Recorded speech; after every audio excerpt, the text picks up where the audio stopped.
আসসালামু আলাইকুম। কেমন আছেন সবাই? আশা করি ভালো আছেন। আজকের ভিডিওটা সম্পূর্ণই উপদেশমূলক, অথবা আপনারা যারা ইউরোপে যাবেন বা কোনো দেশে যাবেন এই নিয়ে চিন্তা ভাবনা করতেছেন, আসলে কি করবেন, কোনো কিছুরই সিদ্ধান্ত নিতে পারতেছেন না, দেশে থাকবেন না মিডল ইস্টে যাবেন না ইউরোপে যাবেন, এই নিয়ে আসলে আমি আমার বাস্তবিক অভিজ্ঞতা থেকে আপনাদেরকে এই কথাগুলা বলাটা জরুরি মনে করছি। দেখেন, আপনার কপালে যদি না থাকে আপনার ইউরোপ হবে না। এটা আমি অতীত অনেকগুলো ভিডিওতে কথাটা বলছি, কিন্তু আমরা এটা বিশ্বাস করতে চাই না। আর ইউরোপ নিয়ে আমাদের যে একটা ভ্রান্ত ধারণা, আমার ভিডিওটা দেখার পর আপনাদের অনেক কিছু ক্লিয়ার হবে আশা করি। আপনি একটা জিনিস চিন্তা করেন, বাংলাদেশে ঢাকা শহরের হাতিরঝিল অথবা 300 ফিট, এটাকে যদি রাতের ড্রোন ক্যামেরা দিয়ে ভিডিও করা হয়, আপনি মনে করবেন এটা আমেরিকার কোনো প্রদেশ।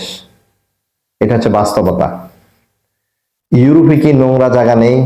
ইউরোপে কি পাগল ছাগল ঘোরে না?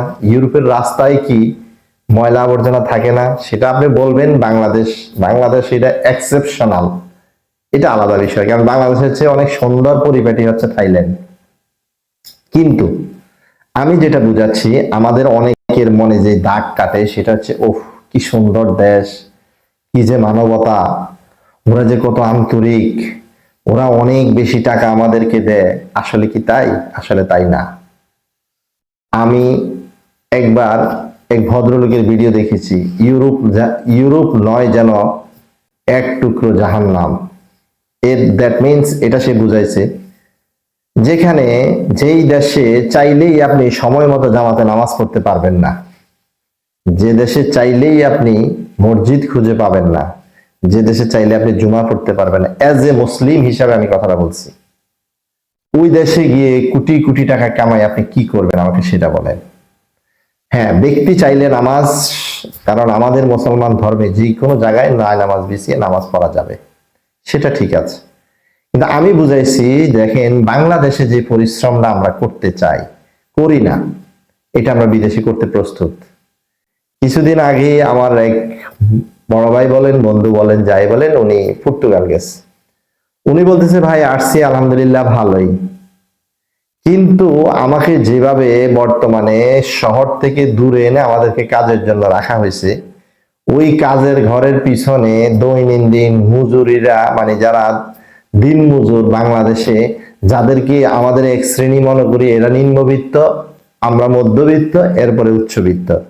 তো এমন পজিশনে নিম্নবিত্তদের জন্য যে হাতুড়ে শাবাল খন্তা কুড়াইল এগুলা রেখে দেয় বাগান পরিষ্কার জঙ্গল পরিষ্কার করার জন্য, যেই ছেলেটা এই শহরে প্লেটের মালিক, যেই ছেলেটা মাস্টার্স করা, ওই ছেলেটা ওখানে যে এটা করতে প্রস্তুত, কিন্তু বাংলাদেশে সে একটা দোকানে চাকরি করতে সে প্রস্তুত না, একটা কোম্পানির চাকরি করতে সে প্রস্তুত না। তো আমি আপনাদেরকে বলবো, আপনারা বলছেন ওরা মানবিক, আর ওরা মানবিক না রে ভাই। ফ্রান্সে অধিকাংশ কৃষ্ণাঙ্গদের আঘাতে অনেক ভাই মারা গেছে। পর্তুগালে দেখেন, কিছুদিন আগে কুমিল্লার ইলাসপুরের একটা ছেলে মারা গেছে কৃষ্ণাঙ্গদের হাতে। তার সাইকেল নিয়ে যাচ্ছে, সে বাধা দিছে, তাকে মেরে ফেলছে। তো তার মানবতার যদি বিষয়টা আছে, তাকে মেরে ফেলার পর 13 ঘন্টা ওখানে সেই লাশটা পড়েছিল, কেউ ধরেও নাই। মানবতা তাদের তখন কোথায় ছিল? আমি আপনাদেরকে আরো কিছু কথা বলি। ওখানে আপনি যদি 1 মিনিটের কাজ করেন, মানে এমনও হচ্ছে, আপনি হয়তো বলবেন এটা বাঙালিরা করতেছে। দেখেন, সব দেশে অসৎ লোক আছে, সব দেশেই সৎ লোক আছে। মানে গ্রামের ভাষায় আগে বলতো মক্কায় চোর আছে, মানে কি যে একটা কথা বলতো, ঠিক বাস্তবতাটা এরকম। যেভাবে যে কল্পনা করে পর্তুগাল যান, আমার সাথে কয়েকজন পর্তুগাল গেছে, ওখান থেকে চেঞ্জ করে আবার সেই চলে গেছে পোল্যান্ডে, চলে গেছে স্পেনে, মানে কি করবে, দিশে হারা, লক্ষ লক্ষ টাকা মাথার উপরে, 20 লাখ 25 লাখ টাকা খরচ করে, অনেকে 30 লাখ পর্যন্ত শেষ করে ইউরোপে গেছে। এখন দিশে হারা, কি করবে? যে কোনো মূল্যে টাকা উঠাইতে হবে। না বউয়ের খবর আছে, না ছেলে সন্তানের কোনো খবর আছে, সে টাকার জন্য টাকার মেশিন সেখানে গেছে, একটা সময় মিনি স্টক করে, মাইনর স্টক করে সে মারা যাচ্ছে। এখন আপনারা হয়তো আমাকে বলবেন যে আপনি কি নিরুৎসাহিত করতেছেন ইউরোপের জন্য? অসম্ভব নয়। আমি আপনাদেরকে যেটা বুঝাইছি সেটা হচ্ছে, ইউরোপে যাওয়ার জন্য নির্ধারিত সময় আছে, নির্দিষ্ট বয়স আছে। ওই সময় যদি যাওয়া যায় তাহলে ওকে, যদি যাওয়া না যায় তাহলে আপনি ইউরোপের চিন্তা মাথা থেকে বাদ দেন, দেশে কিছু করেন অথবা মিডল ইস্টে যান। কেন এই কথাগুলো বললাম? আপনি চিন্তা করেন, আপনি যদি 40 আপ অথবা 42 আপে একটা লোক হয়, আপনি যখন ইউরোপে যাবেন 10 বছর পরে কাগজপত্র হবে, আপনি তখন 52 বছর, জানি না আপনি ওই পর্যন্ত বাঁচবেন কিনা। তো আপনি আপনার ভবিষ্যৎ কি হলো? আপনার ছেলেকে নিয়ে দিবেন? ছেলেও মনে করেন এখনো ছোট, আপনি হয়তো ছেলের দেশে আসতে পারেন না, বাচ্চা কাচ্চাও নাই, এই লাইফ দিয়ে আপনি কি করবেন? আবার যারা অবিবাহিত, 21 বছর বয়স, সে যদি ইউরোপে যায়, তার জন্য ইউরোপটা আমি মনে করি পারফেক্ট। আমার অনেকের আছে যে ভাই বেড়াদার, আত্মীয় স্বজন বা ফ্যামিলি একসাথে একীভূত ভাবে থাকে, সে যদি ইউরোপে যায় সেট হওয়ার জন্য 1-2 বছর সময় লাগে, এটা তার বউ এবং বাচ্চাকে তার ভাই অথবা তার আত্মীয় স্বজন ব্যাকআপ দিবে, তার জন্য ইউরোপ ঠিক আছে। তো আসলে আমি যেটা বুঝাইছি সেটা হচ্ছে যে ইউরোপ ইউরোপ করে অনেক ছেলে পেলে মানে মদ ছেড়ে দিতে পারে, নারী বিয়ের নেশা এগুলো ছেড়ে দেয়, কিন্তু ইউরোপের জন্য এটা আমি মানে আপনারা অনেকে আমার ভিডিও বা আমার শুভাকাঙ্ক্ষী অনেকে আছেন যারা দেখেন, আমি নিজেও এটার জন্য অনেক ঘুরছিলাম, কিন্তু এখন মানে আমি এখন ফুললি সিদ্ধান্ত ডিটারমাইন্ড হয়ে গেছে যে উপরওয়ালা যদি আমার তকদিরে রাখে তাহলে আমাকে যেতেই হবে, আর যদি না রাখে আমি যদি আরো 1000 বার চেষ্টা করি এটা হবে না, এটা বাস্তবতা। তো ইউরোপ যাওয়ার আগে বা ইউরোপে যখন যাইতে না পারেন, হতাশ হওয়ার পরে বাংলাদেশের সকল কাজকর্ম ছেড়ে দিয়া বিড়ি সিগারেট ধইরা লাইফে আর কিচ্ছু নাই বিন্দাস, মানে আরে আমি তো কি করব, আমার ভালো লাগে না, আমি চেষ্টা করছি, এইভাবে যদি করেন তাহলে আপনার জীবনেও কখনো সফলতা ধরা দিবে না।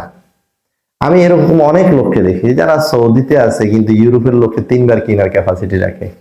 আমি এরকম অনেককে দেখেছি যারা কুয়েত বাহরাইনে আছে, কিসের ইতালি আর কিসের কি, সে কোটি কোটি টাকা সে দুবাইতে বাড়ি করে ফেলছে, সে ঢাকায় ফ্ল্যাট কিনে ফেলছে, কুমিল্লায় ফেলছে, নিজের গ্রামে 3 তলা 4 তলা ডুপ্লেক্স বাড়ি করে রাখছে, তার বউ নিয়ে সৌদিতে রাখতেছে। এগুলা মানে আমি কি বুঝাইলাম? এই বুঝাইলাম যে যদি আল্লাহ আপনার রিজিক রাখে ওখানে আপনাকে যেতে হবে, কিন্তু এর মানে এই না আপনি সৌদি যাবেন না। এটার কারণে অনেকে আমাকে বলছে ভাই আমি এখন কি করব, আমার তো ভিসা হইলো না। আরে ভাই আপনি একটা দিয়ে শুরু করেন, আপনি যান না কাতারে, আপনি যান না সৌদিতে, আপনি যান না কুয়েতে, আপনি যান বাহরাইনে, একটা কিছু করে আপনাকে খেতে হবে, এরপর আল্লাহ রাস্তা খুলবে। কিন্তু একটা রাস্তার জন্য আপনি যখন বসে থাকবেন, এটা আমি পরামর্শ দিচ্ছি ভাই, হয়তো অনেকে বলবেন পরামর্শ মাগনা পাওয়া যায়, এটা ঠিক, আমি মাগনা দিচ্ছি না। আমার চ্যানেল যদি আপনি দেখেন ভিডিওটা, আমি ডলার পাবো, এটা বাস্তবতা। এই জন্য আমি আপনাদেরকে বলছি যারা মানে একেবারে কিছু করেন না, এই দেশে বেকার, দেশে থাকলে 1 টাকা ইনকাম হয় না, সেও বিদেশ গেলে তার জন্য ঠিক আছে, কেন সে দেশে 1 টাকা ইনকাম করতে পারে না, সে ইউরোপে যেয়ে যদি 50,000 টাকা ইনকাম করে তাও তো ভালো, তার পরিবার মনে করো একটা বোঝা দূর হয়েছে আমার।